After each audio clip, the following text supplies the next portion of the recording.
Welcome back. I hope you've enjoyed that cookery program, and I hope you take away some tips with you on how to cook some lovely food for you and your family. So, Elaine and Livingston, did you enjoy that? Very much so. Thank you very much. Yes. Because we're talking about the skiing. When is the skiing season? When does it start? So if somebody says, oh gosh, I want to go skiing, when can they actually? Essentially, it's around the back end of November.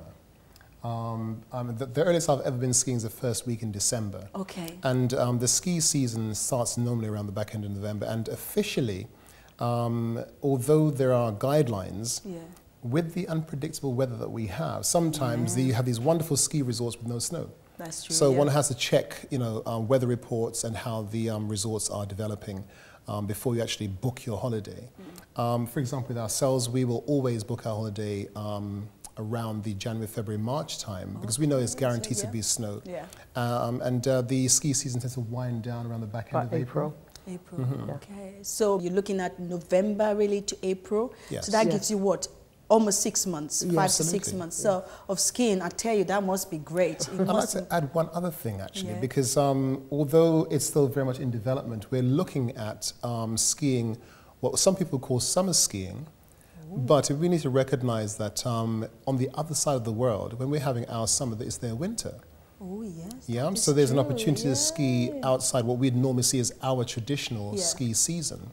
And if opportunities arise and we can get the right deals in place, we never know. Nubian Ski might be venturing much further and doing some summer skiing. Well, if you don't join, I'm joining anyway, because I'm going to be going skiing year round and then going diving in between as well, which will be great. And obviously, you have the family fun day as well, don't you? On the second Sunday of August, is that correct? Yes. Yeah, first or second. But if you go onto our website, you can register your details. Yeah. So if you register, then because we have lots of activities throughout the year. Because we have lots of events where we just have social events where people actually come to our events.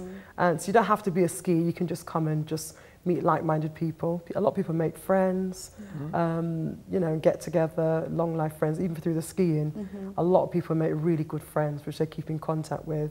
Because it'd be nice, because I saw from your website when I went into it, you were having a get-together with members the other day in Islington. So I thought, oh no, I just missed it.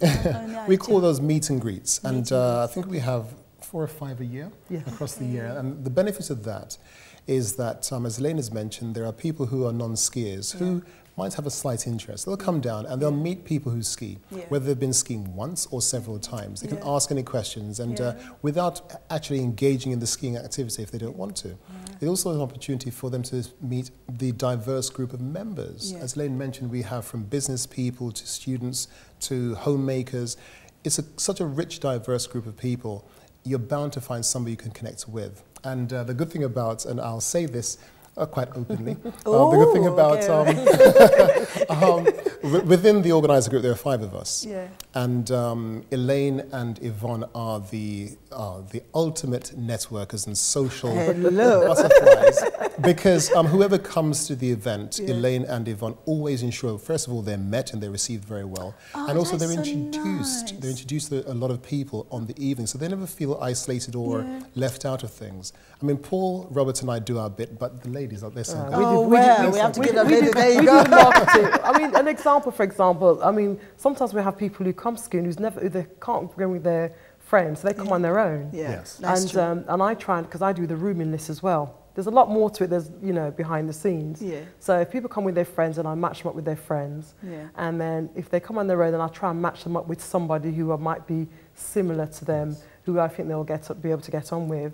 And one particular person was going on the trip and she was a bit concerned, I don't know anybody, I only know you, Elaine. And when she came to that meet and greet, I introduced her to some other people, and then she ended up sharing a room with one of the girls. And now they really hung around and they really connected. They clicked, and now they're friends. And there's a big group of them. So, and that's a nice thing about skiing. I mean, like I said, that's how I met Paul. That's how I met Robert. That's how I met Tony. Through skiing, and and Yvonne and I are really good friends as well.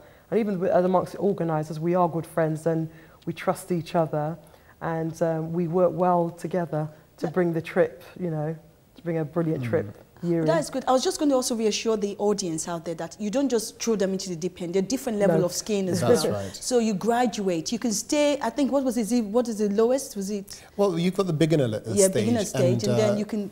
And graduate upwards. For example, I mentioned that we're averaging around 30% new people each year. Yeah. And one of the things that we ensure we do is we talk them through what skiing actually involves. Oh, because there's always this concern, oh my gosh, is it dangerous? Will I hurt myself? And so on. Of course, like with anything, you jump in your car, you can hurt yourself driving along the road. The reality is, it's about having an awareness and having due care and attention. And often, where accidents happen, it's not because you have caused it, it's because you're a recipient of somebody who has been erratic on the slopes or whatever. However, not to dwell on that, the reality is that there's so much fun to be had. And also, when a person starts skiing for the first time, as Elaine mentioned before, we would always suggest and recommend that they take lessons. We taught them through what it involves, we taught them through the equipment, how to put it on, how to remove it, how to stand, how to, when you fall down, which is inevitable, how to get up and so on. And the instructors are just so talented and very capable. They're very caring. They teach and train people. You sold it already to me. I'm sold. So if the person's worried about anything in terms of skiing, we just suggest get involved. And there are some centres here in the UK. There's one up in Milton Keynes which has simulated snow. So rather than the usual old style dry slopes, you can actually now ski on what is very close to the real thing.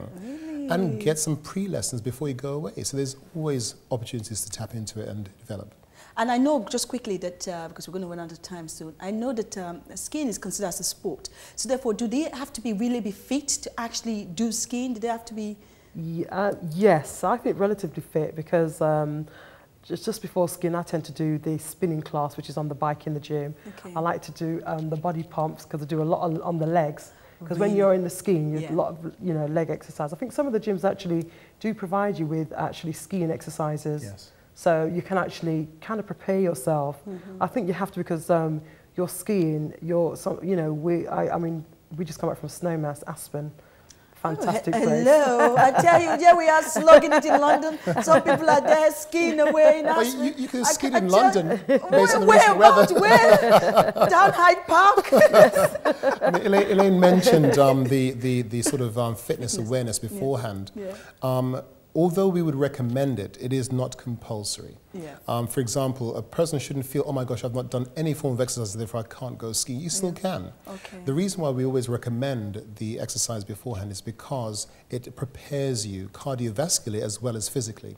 And the idea then is that whatever you encounter, you'll be fit enough to be able to handle it and be comfortable with it. Because remember, we're also going very high up in terms of high altitude. The air is thinner, and therefore it's much easier if you're prepared to adapt. And also, I mean, when you go to the gym, you're probably at the gym for about an hour and a half. When you're skiing, if you're hardcore, you're skiing for like 5 hours.